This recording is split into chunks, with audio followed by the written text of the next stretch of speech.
comes from healthy living, and that your health can only be as strong as its weakest links. Two key concepts. Okay.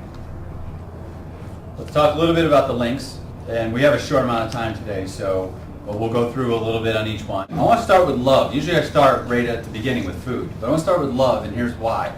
Because love, if you had to pick a link in the chain, love would be the master link.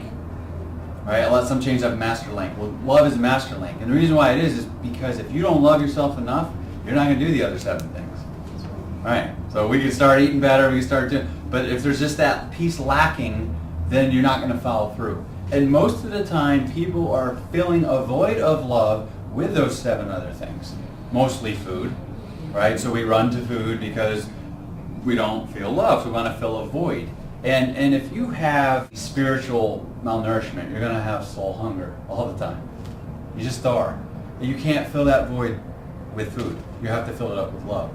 So that's a big thing. I work with so many people with food addictions and food perversions or food problems, and that's basically what it is. Just if they fill their life up with some other thing that they're passionate about or love, then food wouldn't be such a big deal. It's just like, hey, we eat, yes, it's supposed to taste good, it's supposed to be pleasurable, but you wouldn't be obsessed with it. And so love is a huge key piece. Love yourself first, always. And it's okay to be in love with yourself. And it's not going to be from a narcissistic type way. You have to fall in love with yourself. I always say, marry yourself first. If you're already married, maybe it's too late, but marry yourself. Even if you are married, you can still marry yourself. Learn to just be happy with who you are. Fall in love with yourself first.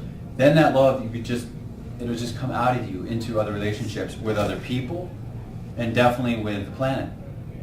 I always say I got 2 mothers, my birth mother and then Mother Earth. I love them both.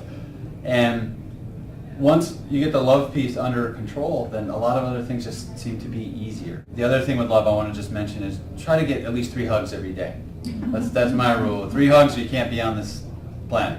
You gotta do some time off the planet.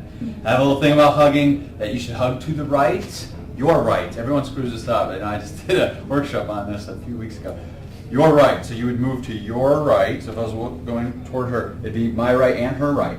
Your hearts unite. To the right, hearts unite. You will feel this difference. If you hug somebody to the right, your heart chakras line up, there's this strong energy. And then you turn around and hug them to the left, and you're not lined, you won't feel it. It's pretty cool. So 3 hugs a day, make sure you hug to the right.